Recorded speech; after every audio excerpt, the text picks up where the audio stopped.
Alrighty, we will get started now. Thank you everyone for joining. My name is Kelly Richardson. I'm the Director of Data Management in the Office of Housing Preservation at New York State Homes and Community Renewal. I oversee the energy benchmarking program for HCR.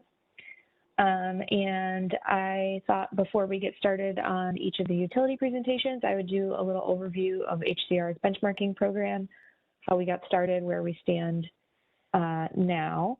And the agenda that is pulled up on the screen here is kind of the order that we're going to be going through things today. So let's get started here.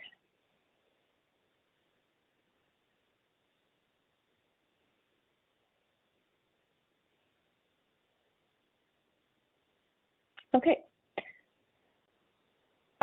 So just a little background, in the Office of Housing Preservation, so HCR has lots of affordable housing initiatives within the agency.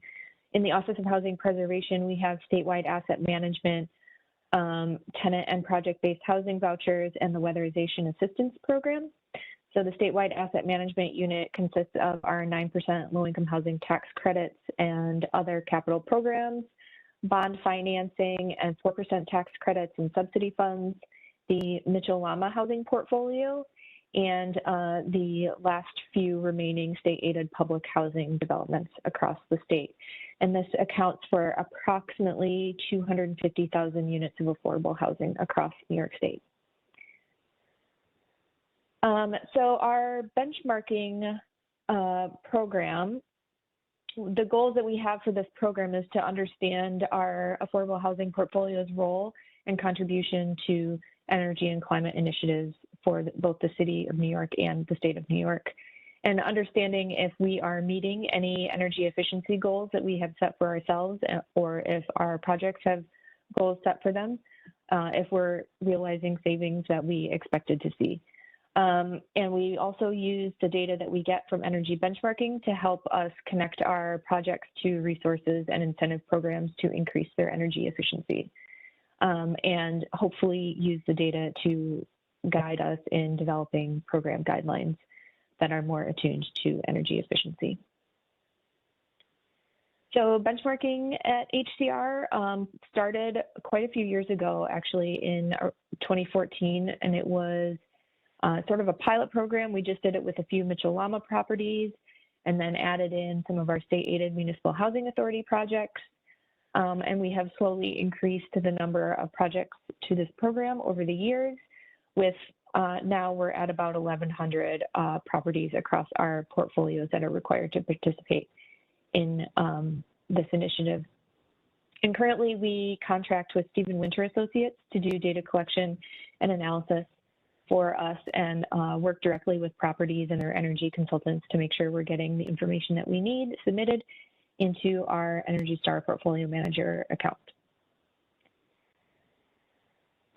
So our covered building definition, this is also available on our benchmarking website, but I thought I would just go through it now for everyone. So we ask our HCR supervised Article 2 and 4 Mitchell-Lama developments that are 25,000 square feet or larger, which is essentially all of them. They are all quite large. Any New York State aided municipal housing authority projects, projects of ours that are certified by the Climate Bond Initiative, any housing finance agency, bond finance, 4% tax credit and subsidy fund projects from the fall of 2019 or later. And just a note on the 2019 date, that is the year that we started including benchmarking language in projects regulatory agreements. So essentially any new project in that program is now required to benchmark. And then properties outside of New York City in excess of 25,000 square feet in receipt of our 9% tax credits or other HCR capital programs. The requirement for these projects can be found in the Capital Programs Manual for benchmarking. We also ask that any of our properties or projects in New York City that are subject to Local Law 84 to also submit their usage data to HCR. And then any projects broadly subject to an energy benchmarking requirement in their regulatory agreement with HCR that may not have been covered in one of the previous definitions. And this covered buildings definition or criteria has kind of been consistent for about the last 3 years. And essentially, new projects coming online in receipt of our funding, multifamily housing, affordable housing is pretty much now required to benchmark with us. So just a little bit of background on our program compliance from 2022. We had about 1,100 projects on our covered buildings list. And it was almost 50-50 for New York City and the rest of New York State. And as you can see, we have quite a few projects that had difficulty submitting data or just did not submit data. And then running some quality checks on the data that they submitted. The checks that we run are sort of, is the usage that they have reported exceptionally high compared to the total square footage? If so, we kind of flag it as this maybe suspect data, or it's exceptionally low and appears maybe they didn't report whole building usage. Maybe it was only common areas or something like that. So we have quite a few projects that have historically not passed our data quality checks. And so a note on program compliance with us is an on-time submission of aggregated whole building data, which is owner and resident paid usage data in our EPA portfolio manager account, and an on-time submission of the property intake survey if it is required for the property. And the submission of the intake survey, if that is required, is noted on the covered buildings list, which is published on our website. The last column next to the property, it will say if you are required, yes or no, to submit an intake survey for this year. So please check that to make sure that if you are required to or not.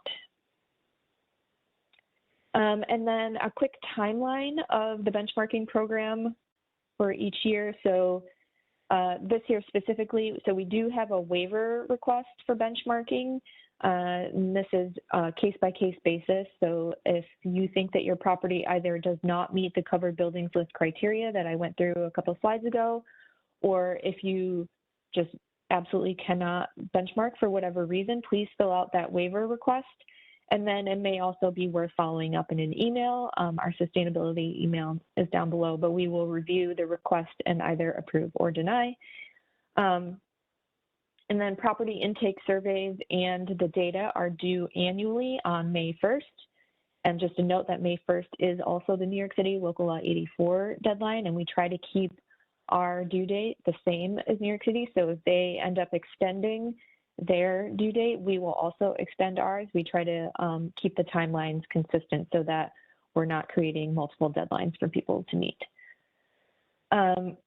And then in the summer, after we've received all the data, we're doing a portfolio and building level data analysis, and we usually issue individual property reports that are distributed late summer, early fall for properties that met the deadline. So if you submit data late, you likely will not get an individual property report. But if you submit data on time, we will provide an individual property report that has a little bit of additional information and suggests resources for you to improve your energy efficiency, depending on the results that we find. And then usually in the fall, it's around September, we have presentations from our benchmarking consultant, Stephen Winter Associates currently, and they do a presentation for our asset managers and for the properties to kind of give us an overview of the results of benchmarking, some of the compliance stats, and various pieces of interesting trends that we're seeing year over year, those kinds of things. And usually at those presentations, we also invite NYSEG and the utility companies to come speak on program offerings. There are several programs that can help affordable housing providers, owners, increase efficiency in their projects. So that is just a quick overview of benchmarking here at HCR. And Tanya, I guess I will turn it back to you for the next section here. I am Tanya Dougal. I am a Department of Public Service employee. I work on the Clean Energy Fund and utility energy efficiency and clean energy programs. Um, I facilitate the utilities benchmarking process for providing home building benchmarking data.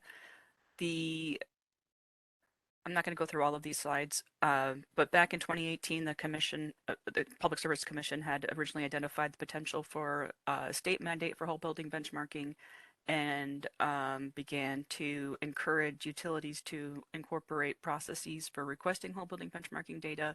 So we began working with utilities at that time to flesh out their processes and make improvements. And over the last several years, there has been a number of strategic advancements in this area, and they will walk through their processes, as we've heard that a number of customers tend to continually have misunderstandings about the process, or just every company is a little bit different. So in general, utilities are required to provide whole building benchmarking data. I will note that not every company will give full data for free. It depends on how long it may be requested by, if it's beyond 2 years or if it's up to 2 years. So it there's a incremental cost depending on the utility, and they can speak to that as they go.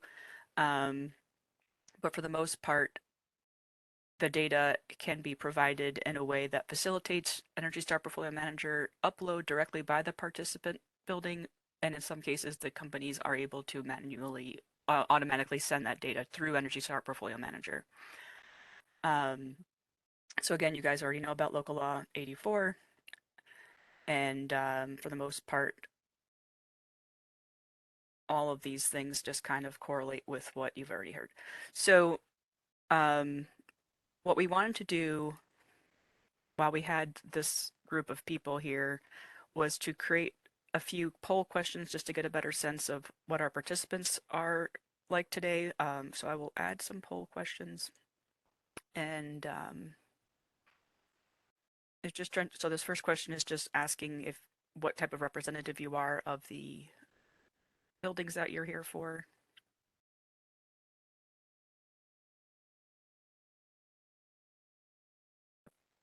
Participants at the moment, so answers.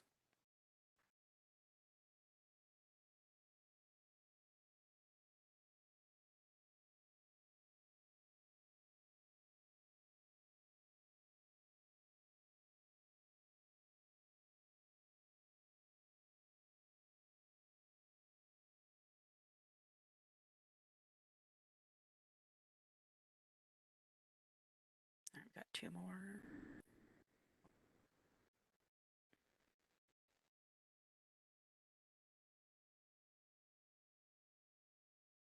Okay. So it looks like the majority of the participants are benchmarking service providers and one property manager. Um,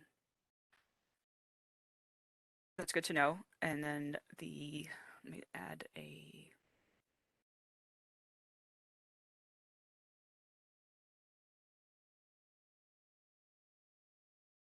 second question is going to be, sorry, now it's wanting me to save the results.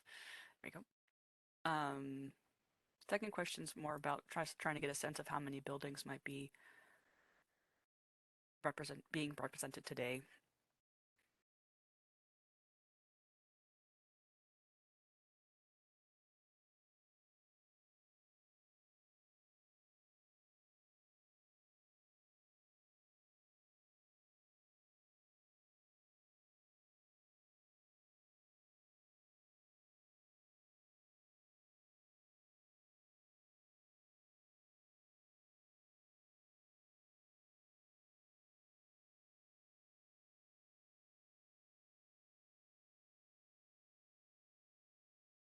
If you don't know off the top, if it's like a in between, just pick the one that seems to be closest to can recall quickly.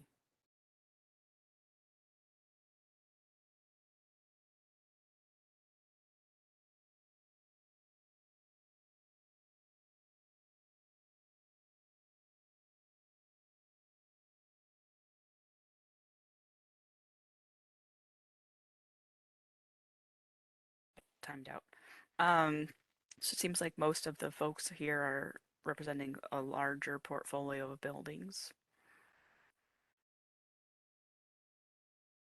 And our final question is just giving the presenters a sense of where you guys are representing of territory or territories. If you do scroll down, there is a selection for multiple.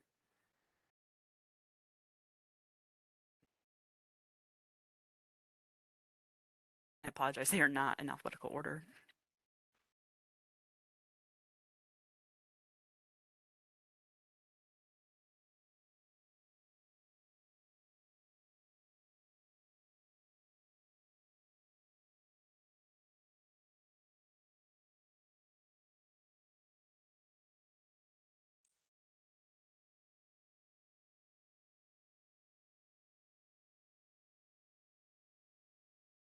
So we have a good diverse group, and I noticed that some folks are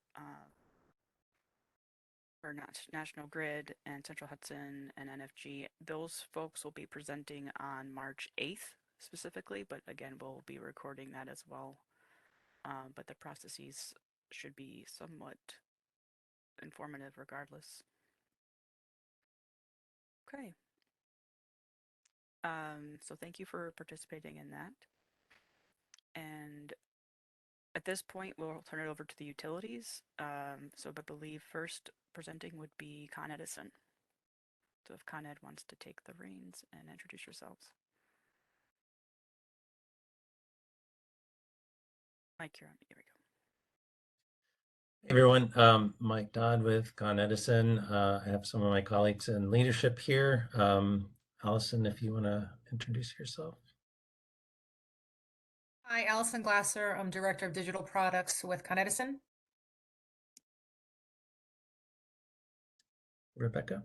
Hi, Rebecca Lesson, the Department Manager for Digital Products with Con Ed. Ben. Hi, Ben Kleinbaum with Strategic Engagement, Con Edison. Thanks everybody, and I'm Mike Dodd. As I said, I manage the benchmarking, primarily local ID4 function from the business side at Con Edison. So let me share presentation here. So from a Con Ed utility standpoint, we've got two main paths for benchmarking. For those that are in the covered buildings list for local law 84, we have a benchmarking portal. For those that are not in the covered buildings list in New York City or are in Westchester County, we've got Project Center. So that at a high level, I'll just talk about some of the resources there and then address some of the frequently asked questions. From a resource page, we've got a link here, and I've got this link on the next slide, and we'll distribute these or make sure that the slides are distributed as well, so you can have all the links and contact information. On this page, we've got some training materials. We've got the links to the different tools and other resources, including links to some of the New York City information and covered buildings list for local laws. At a high level, and I believe a couple of years ago, we presented this slide or provided this information. It's pretty much the same. So a lot of the processes are essentially the same as before, which are, again, if you are covered by the local laws for New York City benchmarking, you can use our portal. We will automatically upload the consumption to Portfolio Manager as part of this. I'll also talk a little bit about some improvements that we've done for this year at the end of the presentation. But in terms of the historical dates, as mentioned, we will upload, and you can request consumption for the most recent two completed prior years. So starting on March 1st, which is when you can start requesting 2022 consumption. You'll be able to request 2022 and 2021 historical data, full year. So we will be uploading based on those portal requests to Portfolio Manager those selected years. For those, and if, in the Q&A, if we need any, if you want to take a look at the tools, happy to do that as well. For those that are not on the covered buildings list, or for properties in Westchester County, we have Project Center. Again, the resources here, that tool will be going through some enhancements. We'll have the Project Center information there, and there's a link when you log into the Project Center portal with some information about the there. Any property going through Project Center would be subject to what's called the 4x50 privacy check, and I'll talk about that in a minute in the next slide. And for that, the consumption will be emailed, and you would have to enter that data into Portfolio Manager and then submit your templates. Okay. So as I mentioned, there's two main paths, and I have another slide that kind of shows each of those paths in more detail. But for the local law 84 properties, you go to our benchmark portal. If you're not registered already, register there. Sounds like Stephen Winter is handling for at least most of the properties. I know we've worked with them in the past. They're fairly familiar with the portal. And then Project Center, there's a similar registration process and application there. As I said, there's some minor updates. There'll be some slight changes there, but there are resources available through that system in terms of how it looks going forward with their upgrade. So I mentioned the 4x50 privacy screen. As you may or may not be aware, the privacy screen to allow aggregated building consumption that are not covered already by local laws, you have to have at least 4 accounts, and no one of those accounts can have more than 50% of the total consumption. As long as those are met, you can get whole building aggregated consumption without needing specific account holder agreement or permissions to get this data. If this is not met, then you would need the permission from the account holders. And the process there to have that would be to send a letter of authorization from each of those account holders to our citybenchmarking@coned.com email address, as well as to help us process those and validate against our records. We have a brief template here in Excel that basically has the account number, the customer name, and the service address. And so we believe that's probably not going to happen just based on the size of the properties, but in the off chance that it does, this would be the process, and we can work with you in that situation. So again, the different paths and tools. So depending on your property scenario, if it's covered by local laws, you can use that lower path, the benchmarking portal, register or log into your existing account, update your accounts and your property IDs, create any new properties. Once a property is created in the portal, you just are requesting consumption each new year. So once you've set up your account and your properties and shared with us, that's kind of a one-time thing for the most part. Then when you request consumption, we'll update that. We'll upload that to Portfolio Manager for you. And you can go and see your results in Portfolio Manager, submit to both the local law templates and the HCR templates for your benchmarking requirements. If you're one of the other properties, you go to Project Center, again, register or log in, go in as an energy efficiency user for this function. And request your, I see a question coming through. I'll check that in just a second.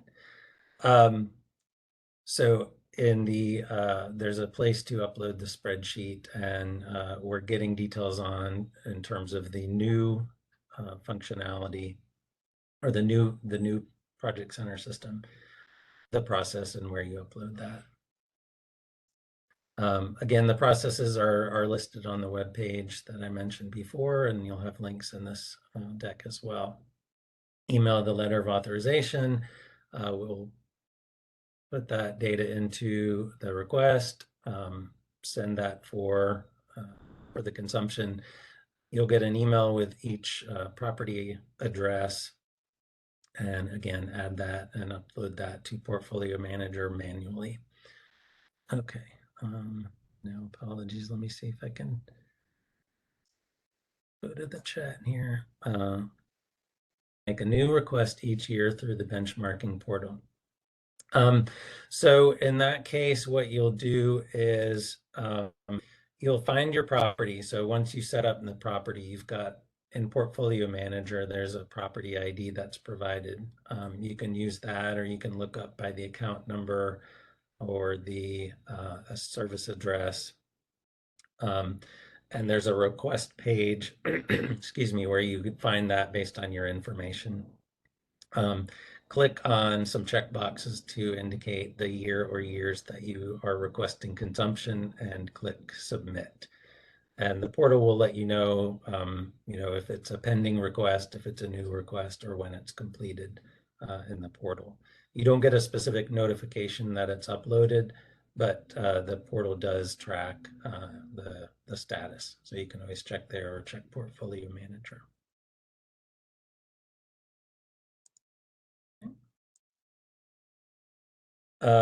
So that's primarily the two different paths. And again, happy to walk through details. We have extensive user guides and our email help or phone help support center can provide some assistance as well. In terms of some of the frequently asked questions, so what information should be provided in the initial request? So the details are laid out in the instructions, but essentially you'll need one account number. That could be, usually we say a common area, or, say the landlords, or anyway, one particular account number, the block and the lot. These are the only things that you really need for the benchmarking portal. It has to be an active account number. And then in terms of project center, you would need the borough as well, the block and lot, the service address. I'm sorry, you don't need the block and lot. You need the borough, and if it's Westchester, just put in Westchester, and the service address. Again, if you need the privacy screen and it does not pass the screening, we have the process there that you will send the account holder authorizations for granting the consumption. So again, I mentioned the 4x50 screen. How long does it take to process data request? That could vary depending on the tool used, as well as the traffic, I would say, or the high traffic periods or high volume periods may take a bit longer.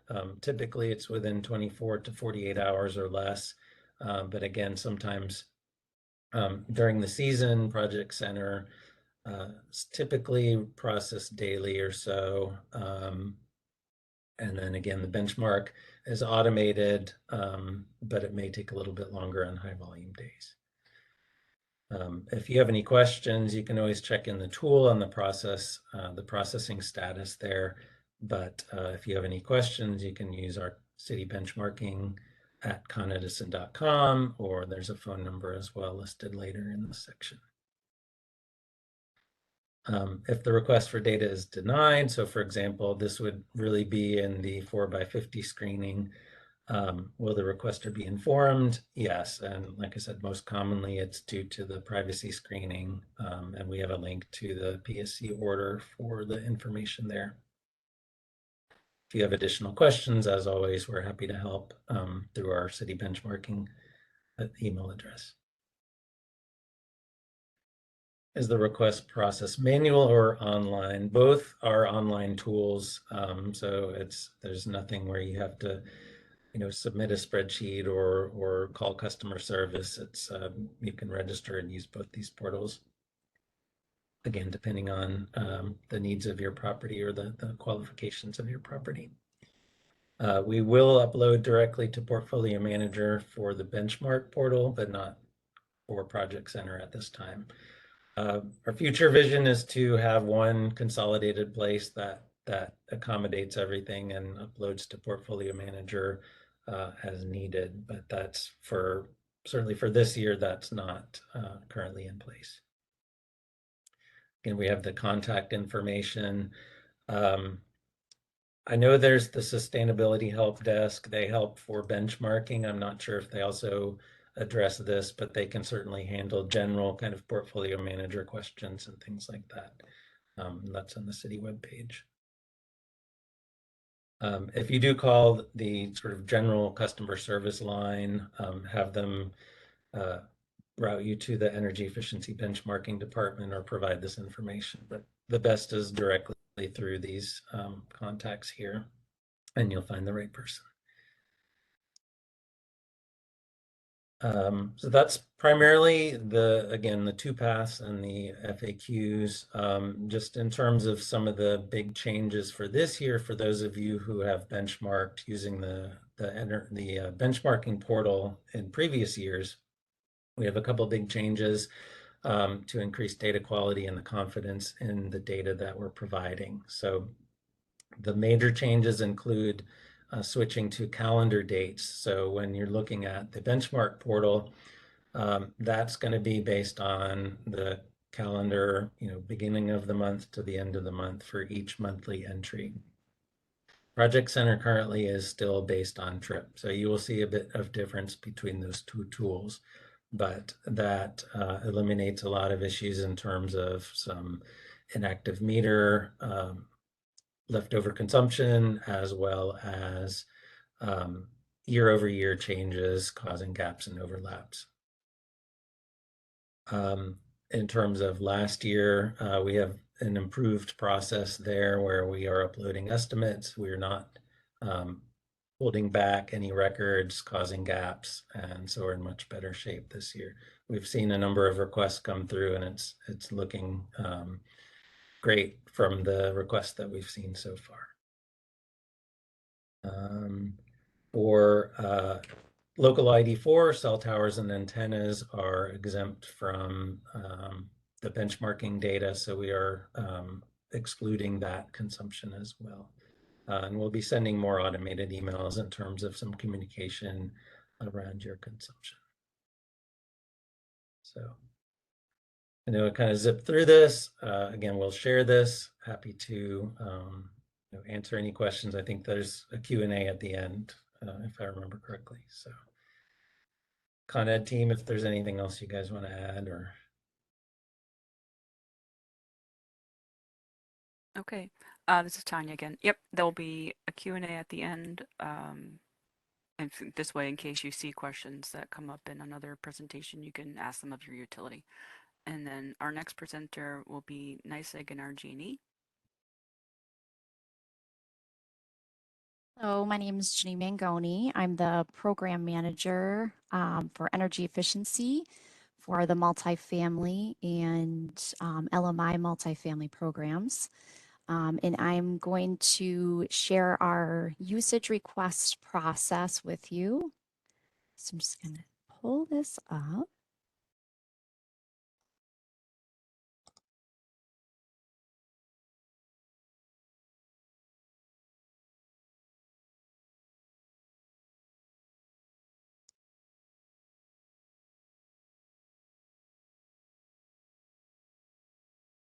Okay, hopefully everyone can see this. Yep. I'm going to go right to the frequently asked questions and go through these. So if you have any questions, feel free to ask those at the end. The first question we have is the request process manual or online? Our process is manual at this time. We hope to, in the near future have this process where we can, have it online and be able to upload information for you. The data that is provided is in Excel format. If you did need it in a different format, then we can provide that data if possible. The utility, like I said, we would not be able to upload directly to the portfolio manager at this time. We are still manual with that. We have phone numbers and email addresses that you can use to get aggregated usage data. Below here is our NYSEG phone number. And here is the process going through if you call certain departments, what you would need to do, the steps through the process to get the usage data request. There is also an online section where you can go online and request this through our Contact Us form, or we also have an email that you can request this data. When you request the data in the form or in the email, it would be great to include request for HCR benchmarking so our customer service department can prioritize these usage histories for you. RG&E has the same process. We do have a phone number that can be reached for customer service, and you can go through these steps in order to get your usage histories. The online requests, again, we have a website to go to, and you can go to our Contact Us page and go to the email. And it takes you through the steps here. And again, your subject line should include requests for HCR benchmarking, so we can decipher these usage requests. You will be given 2 years of historical data free of charge. Anything more than 2 years, there is a $15 per year charge up to 6 years. And it's all dependent on the level of detail that's requested.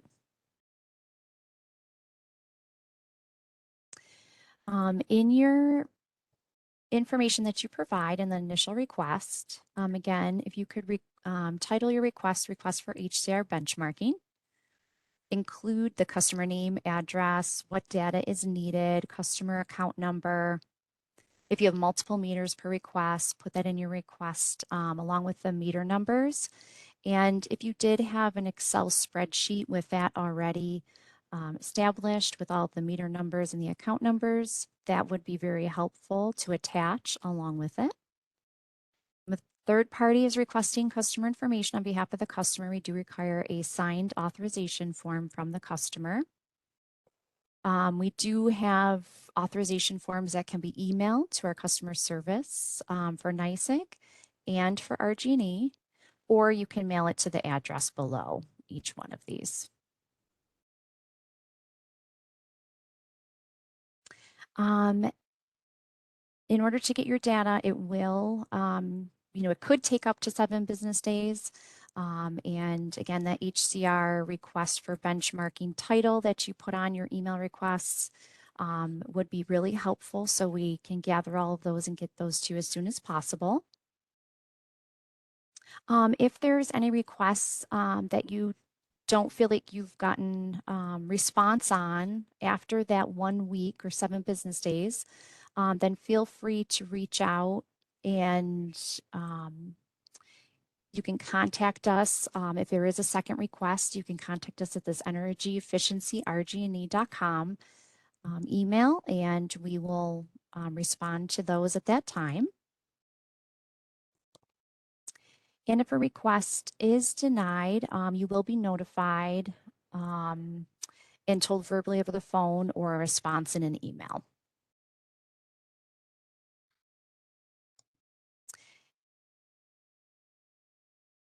And I think I'm getting some questions here, so I'm not exactly sure how to see these. I can help with You that. can, It okay, looks thank you. like, yeah, I'm still trying to do the same thing. Mm-hmm. Mike left a note for everybody that said, once the property is created and shared with Con Ed from Portfolio Manager, there's your request page where you can find the search options. Okay. And there's more detail there. And then, oh, there it goes. From Karen. For second request follow-ups for NYSEG data, can we use the same email address at energy_efficiency@rge.com? Yes. Thank you. Did you see any other questions on there? No, I did not. Okay. Okay, that was the NYSEG RG&E presentation and requests for usage. And I see Mike is on. I don't know, Mike, if you wanted to share anything else. Wanted to make sure I heard that question specific to NYSEG RGE correctly. I want to make sure that anyone putting in the request, follows the primary email address that was presented in the previous slides. The energy efficiency at rge.com is there if you feel like your first request wasn't responded to and you need to fall back. But to be clear, that energy efficiency at rge.com, that's going to be me and Janine and maybe some other people on the energy efficiency team. We're great at energy efficiency. We can promote all kinds of incentives and rebates for you. We can talk about that, but as it relates to giving you your benchmarking data, that needs to go through the customer service and in our data analytics team.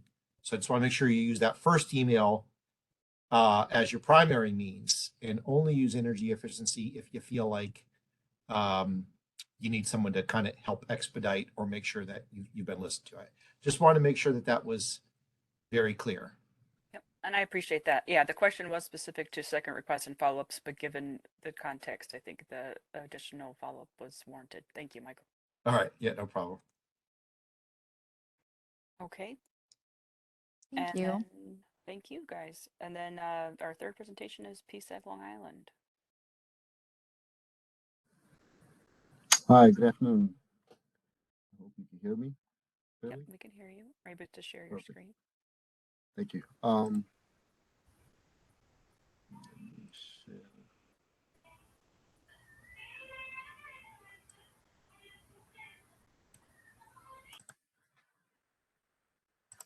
let me know if you can see my screen.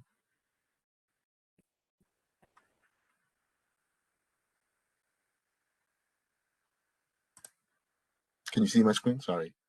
No, we can't. No, not yet.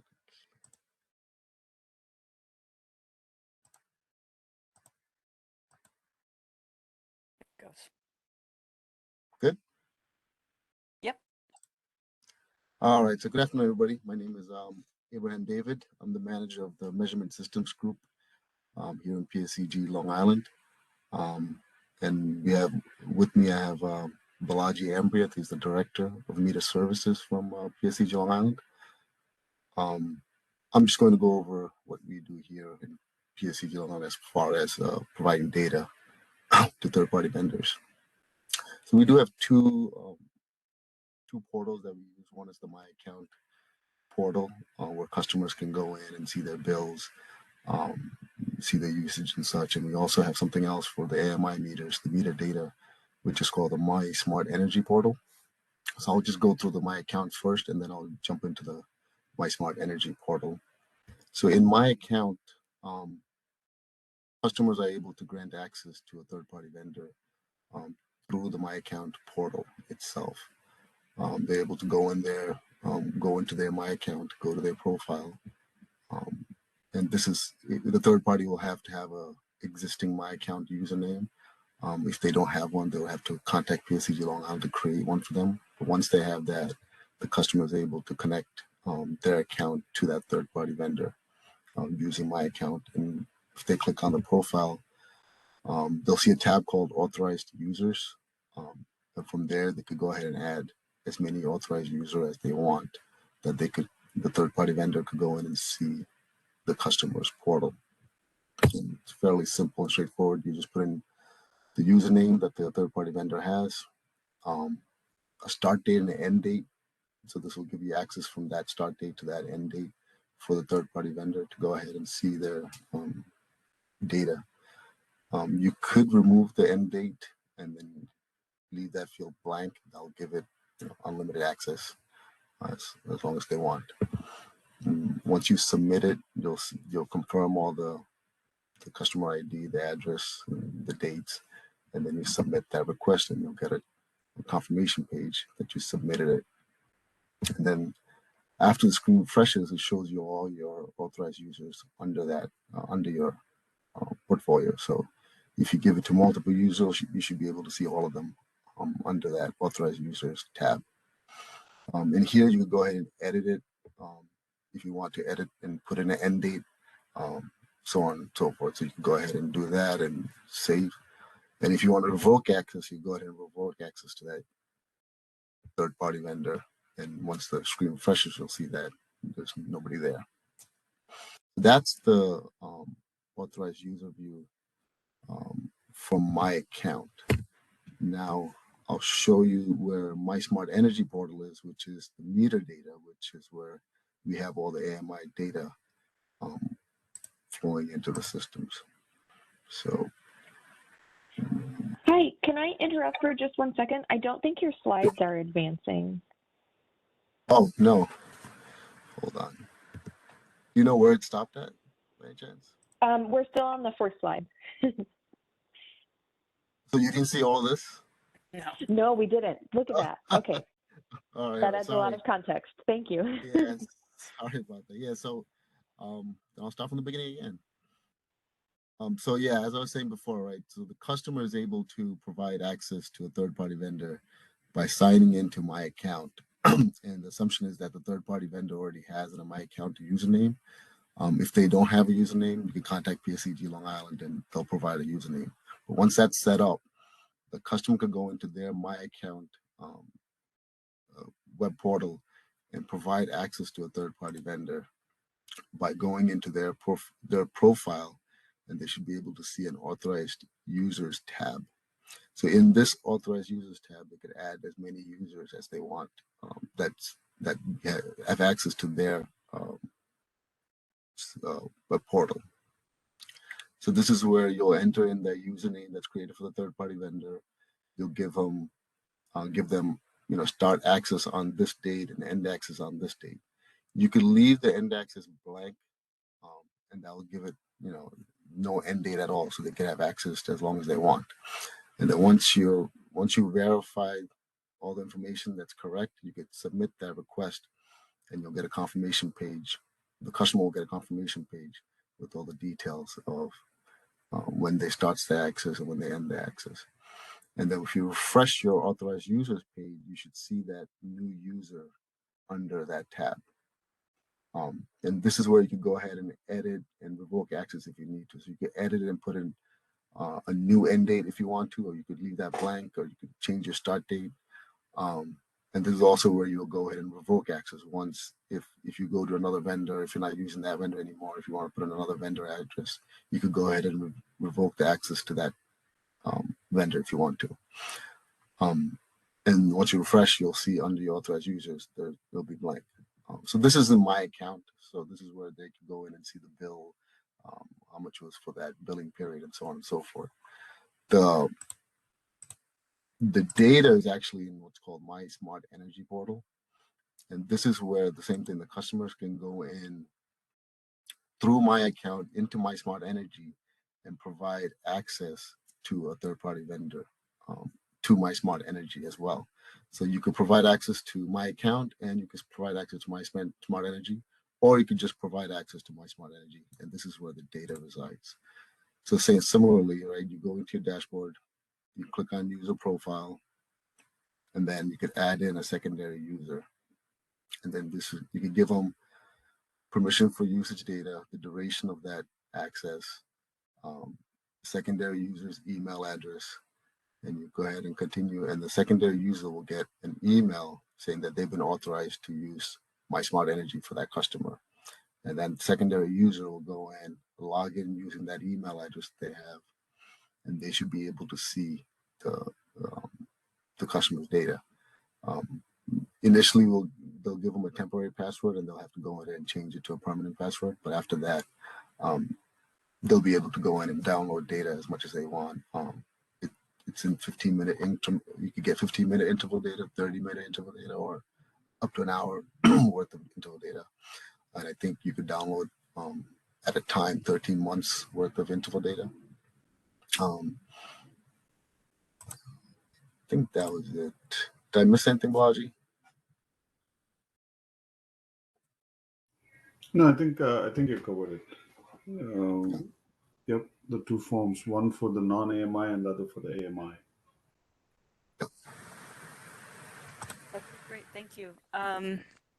So if the panelists, I recognize that we did not ask, I'm sorry, for the attendees, I realized that we did not ask you guys to introduce yourselves, but you're welcome to if you would like to. And if you have any questions, we're happy to take them, even if they're for DPS or HCR, as we try to inventory any concerns that you might have, and we could try to address them going forward.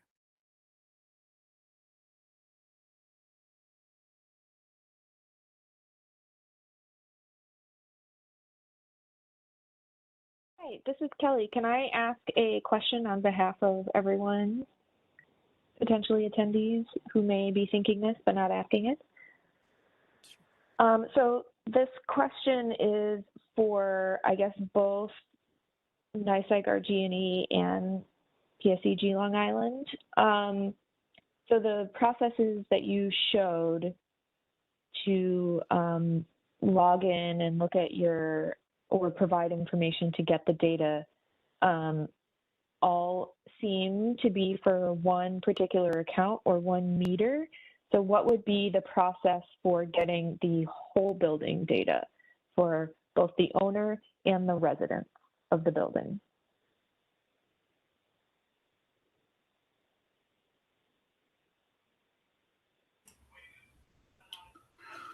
So Kelly, this is Balaji from PSEG Long Island. I'll take that from and currently from the PSEG-LI side, we do not do sub-metering at the tenant level. We do it at the service entry level for the landlord, for the building owner. Unless there is separate service points for each on a multi-bank, then it'll be each individual account that's in our billing system that they're getting billed. So currently, the process is limited to per individual service point from a billing perspective that the data is available. We can take this back to our energy efficiency group to see if there is any third party who does, because we do have aggregator programs for the load control who do receive data, but they do the aggregation on their end after receiving the data from the individual accounts.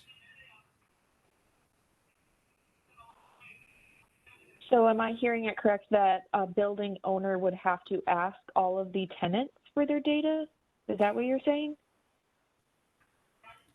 If the building landlord is providing separate bills to the tenants, then the building owner has access to that. But from PSEG-LI, we are not billing individual tenants as a sub-metering. The only time we would bill them as an individual account if they have their individual service point with a metering point. So just to be clear, for all involved, and this could be something that we take offline and try to flesh out a little bit more to make sure I understand each other, but PSEG Long Island is not governed by the commissions, so I do not know how that relates to or applies to the privacy screens and all of that. And that could be why there's a difference, but we can work behind the scenes and make sure we're understanding that correctly. So that kind of goes to Samantha Pierce's question, as I thought master meeting was not allowed under DPS regulation without a waiver. So, but that also might be why the there's some differences if you have a multiple territories that you're managing, why some of the data availability is a little different. Thanks, Danny.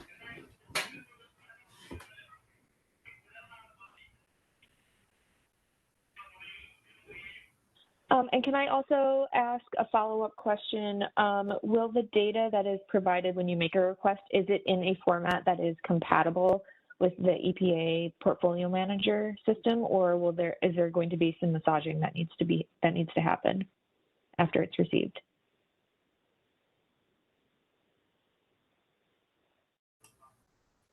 Kelly, is this for PSEG-LI? Sure. So also applicable to NYSEG, RG&E. I just wanted to throw the question out there. So just to make sure I understood the question, the format of the data output compatibility is the question? Yes. So based on the access, the smart energy portal provides access to the data in a CSV, Excel, and also a green button download format. It's an XML format, so it can be used in any way that they at the end party how they want to upload the data into their system. Did I answer your question? Yep. Thank you. I just want to note Glenn's question that I think is to the broad group of how common it is that tenants don't have individual service versus a master meter, I believe, for that property's providing bills. I don't know. I know for DPS, I can't answer that. I understand the differences, but I don't have a sense of how many master metered accounts might be in play, especially given Con Ed's on this call. But for the upstate utilities, I'd imagine most of them do have individual service, but I'm not sure about how Con Ed and PSEG Long Island territories works on that end. Again, I wouldn't say there's too many accounts. Like if we look at the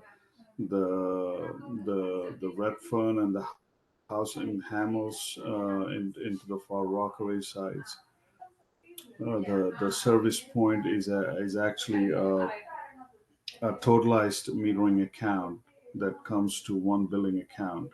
So those are the scenarios where we have one metering point, one billing point. But the majority of the others are single houses, single points where we have an account established to provide the data for that.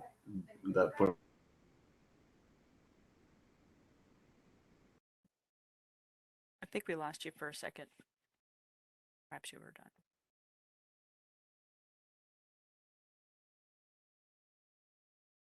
Hi, this is Janine from NYSEG RG&E. I can get more detail on your question with the aggregated data, but as far as the format, in our first slide there, we do usually present this in Excel format, but if you did need it in something else, we can try to work with that.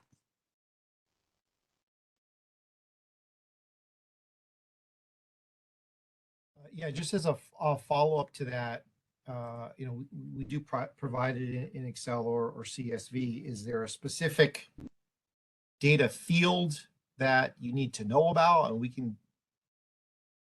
can go back to our data analytics team and find out what data fields are being provided. And if that aligns with Energy Manager, we would just need to know what it is that you need to have, or that we may not be providing. I was just putting the question out there as a broad thing to make sure everyone hears the answer. So thank you.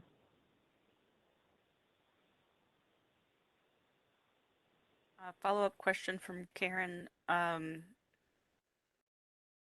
Okay, yes, they recognize that there's a specific template required by Energy Star Portfolio Manager. And to that, I do know that DPS has encouraged utilities to provide that data in such a way that can be uploaded automatically to Energy Star Portfolio Manager. Each utility is at a different point in that process, given system upgrades and we still don't have a statewide benchmarking requirement, but I'm hoping that in the near term, all the companies will be able to facilitate that request, if that helps. But at the moment, it might not be what is available still.